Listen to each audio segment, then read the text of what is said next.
Right, what I'm going to be doing today is I'm going to be welding this little fella into the X-pipe. So we're going to take the X-pipe off and weld this little guy in, and I'll show you what this little guy does now. Right, well, this little guy is for this guy here, which is a Lambda probe.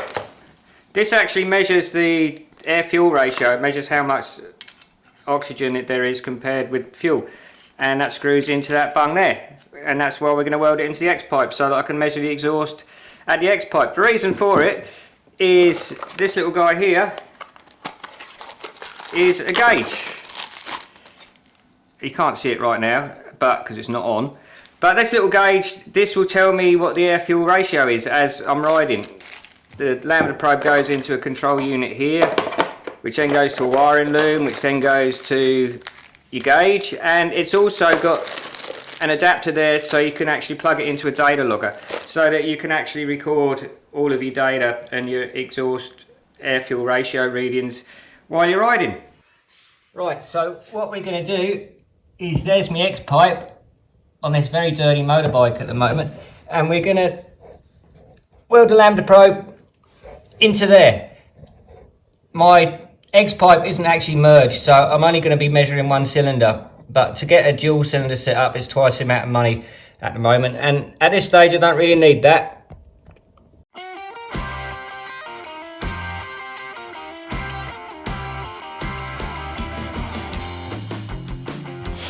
This job is a real pain in the arse. If anyone's done a decat, they'll know what I mean.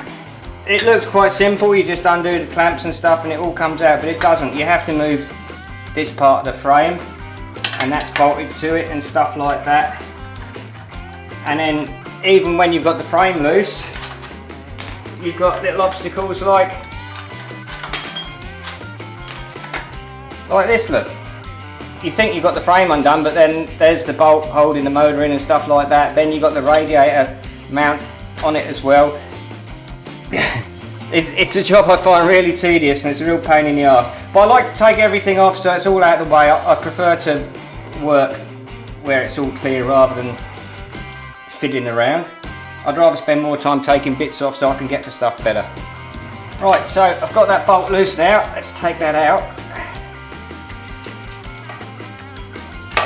Try and take this bolt out here. Yeah, that's out. And then I'll leave that hanging there on that cable and stuff. I don't take that right out of the way because there's a lot more work to do that. But this is what sort of a nightmare it is, and when you're doing a decat, it's even worse because the cat's a lot bigger. But yeah, you pretty much have to get all this stuff out of the way so it comes out this way. It's a pain in the bum. And here we have one X-pipe, and I'm going to weld the bung in there. The only thing is I didn't mark it when it was on the bike, so I'm just going to have to put it back up there so I can have a quick look at that now.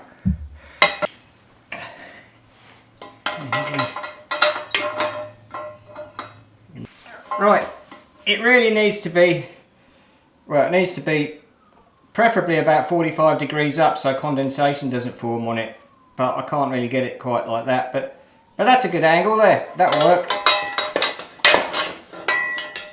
I need to clean this bike, it's filthy.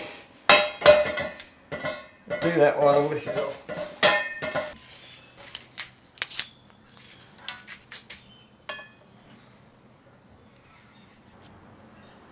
Something like that, I reckon.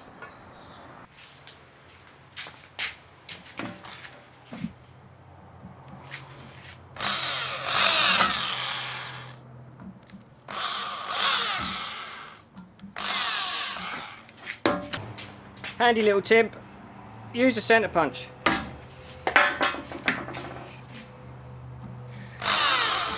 It still don't work, because I haven't got my glasses on, I can't see what I'm doing. Handy little tip, put your glasses on. Right, let's give this a go.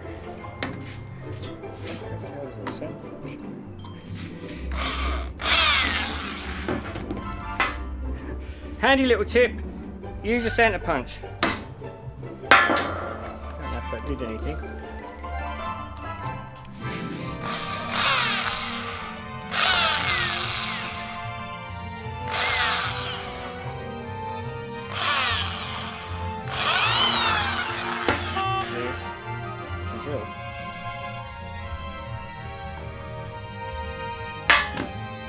Handy little tip, use a centre punch.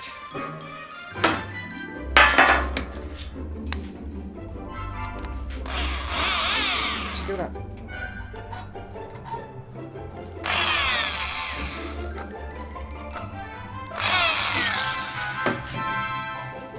Handy tip, use a bit of tape.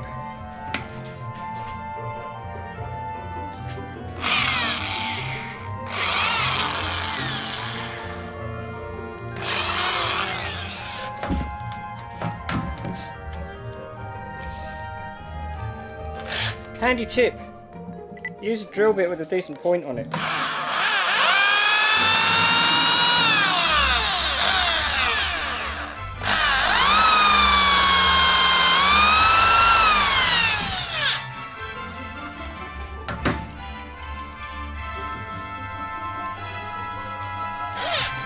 Handy tip, use a sharp drill bit with a decent point on it.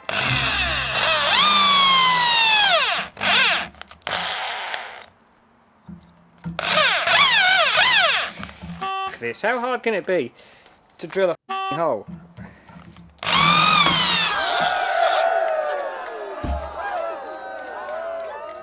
Handy tip, sharpen your drills.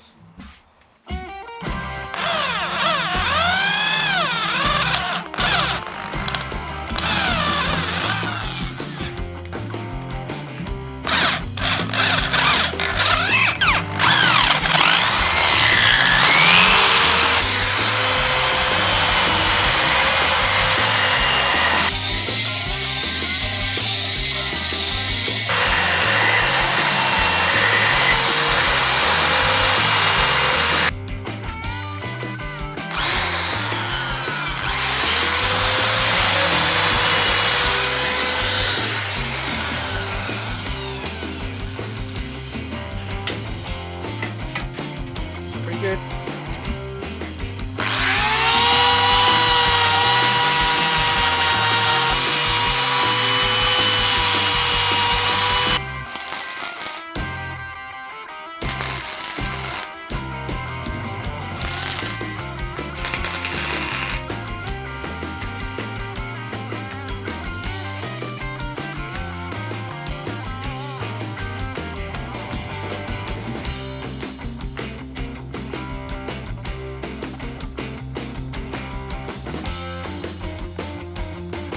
Right, so that little guy's welded in there, and then this guy will screw in here. Hopefully. There he goes. That's a bit close to that water pipe, but that's alright because now I've got a water-cooled wire. And as you can see, I didn't clean the bike. Well, it's a lot bigger than that, isn't it? So what I've got here is a little bit of a GoPro mount, and we are going to make this part of the gauge. If I can get that thing out. No, that is. Right, plan is get that fixed to the bottom there, and I have a cunning plan.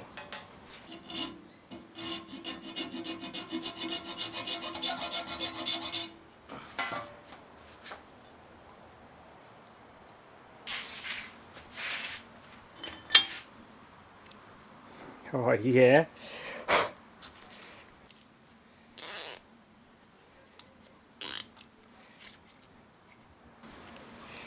Not sure how well this is going to work, but we're going to give it a go. Pretty good, I reckon. The wonders of zip ties. Right, so I've got a GoPro mount on here for now because I'm not really sure how permanent this is going to be.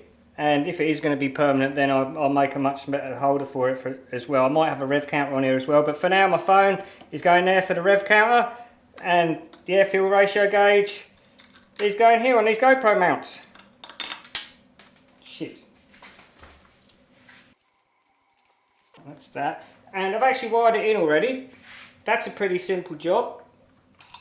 Basically, the gauge needs power and earth, and the control unit for the oxygen sensor needs a power and earth. So you put them together, power them up, and then one signal wire goes to here from the control unit on the oxygen sensor. And the oxygen sensor's also got plugs on it, so you can plug it into a data log or into a laptop and stuff as well. So that's my little gauge. Let's see how he works. There you go.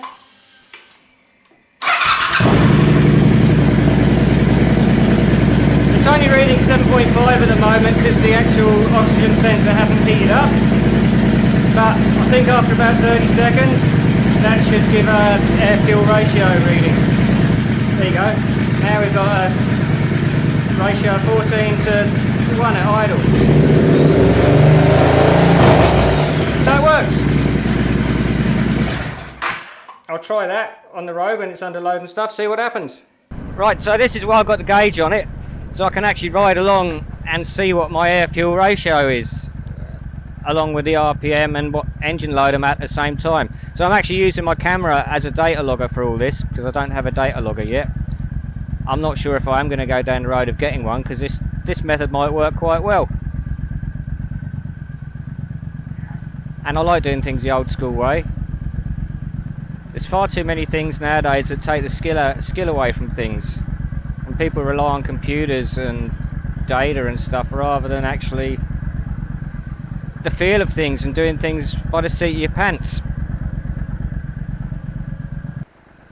Right, so I've got my phone as a rev counter connected to the OBD2 plug, and I've got my AFR gauge there, so hopefully you can see it alright with the camera so that I can use my camera as a data logger. So I sort of know how much load I'm putting on. I'm not sure what anybody will get out of this video or learn out of it, but I'm just documenting my journey with tuning the ECU. And this gauge is a tool to help me do that, is to help me understand what is actually going on with the engine under certain conditions. Because when I do the modifications I'm going to do very shortly, this is going to be a lot more critical, because I really don't want to blow my engine up. Right, so I've got the gauge on the bike, so I just tested it now to see if you can actually see it in the daylight. I can see it fine, but I'm not sure if the camera's picking it up. And it's pretty cloudy today, so it should be easier to see than a sunny day. To be honest, I don't think I'm going to be able to use my camera as a data logger, because I don't think it's going to pick that up. Like, for a start, the light isn't right, and I think because it's LED it'll probably flicker as well, depending on what the frame rate is of the camera.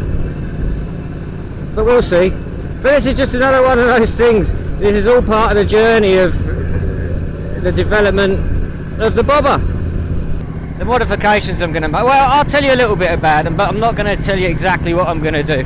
I'm going to go for the forced induction route. Once you start getting boost, the engine's much more susceptible to detonation, which can really destroy the engine. Like, the aluminium on the pistons melts at about 700 degrees, I think, but the actual temperature of combustion is way higher than that. But it's the gases around this combustion which protect the piston and the mechanicals. That's why they don't melt, and this is why you've got to be so careful of how the like combustion's actually taking place. When you got detonation, it's actually burning away the gases around the outside the explosion that protect the piston and stuff. This can happen from carbon deposits, it can happen from a lean mixture, too much ignition. It even makes a difference where the spark plug's positioned. So it's important to keep an eye on the air fuel ratio when you're actually using boost and messing around with that. And I've got the gauge so I can actually map the ECU myself without having to go to a dyno all the time, which does work out real expensive. And the bobber blog's not about chucking money about things. I am in a little bit of turmoil at the moment because I am going to make a big investment for the forced induction. I was going to build a turbo system for myself, which I am still going to do, but that's not going to be the first stage, because I still need to get intercoolers and all sorts of stuff like that. But you'll find out what the first stage is very shortly. Yeah, so This air fuel ratio gauge is part of my engine tuning journey I'm going through at the moment. I'm actually brushing up on my engine tuning skills because I haven't done much work with EFI. Well, I have, but not actually much tuning work because I worked for a main dealer for many years, so you're very limited to what you can do. But now we're going to do a lot of development on the bike on the street and on the strip, so this is where we're going. This gauge and the Lambda probe oxygen sensor, whatever you want to call it, they're compatible with data logger as well, so we might be doing some data logging, but that's more expensive. I don't know if we're going to go that route or not, but I don't think the camera's a good way to go with this gauge. We'll see. I might make a little shade for it at work today and see if that makes a difference. Right, I've made a little sun visor for my AFR gauge, so hopefully the camera picks it up a bit better. But I think even in these conditions, in these sunny conditions, it's still going to be a bit difficult. I made it have a bit of gaffer tape, which is pretty cool. So as you can see, I probably won't be doing a lot of data logging with the camera when it's sunny. And it's sunny here an awful lot. But I can use my head, that sometimes works quite well. And a lot of the time, I don't need to be doing it anyway, because under idle and cruising and stuff like that and part throttle, there's not adjustments you can make because the engine ECU do that all itself using its own Lambda probes, and it'll be in closed loop mode. But it's under acceleration and full throttle where I'm really going to be needing to do my adjustments and stuff. So you'll see how I get on with that. And I also need to figure out a way of finding out whether it's actually knocking, whether it's got a detonation. There's ways to do that, and you'll probably find out all about that in another video. So I'm going to play around more with a tune ECU now, get my head around that, and the next few videos you see, I'm hopefully going to have a lot more bits and pieces to bolt onto it. So have a great day.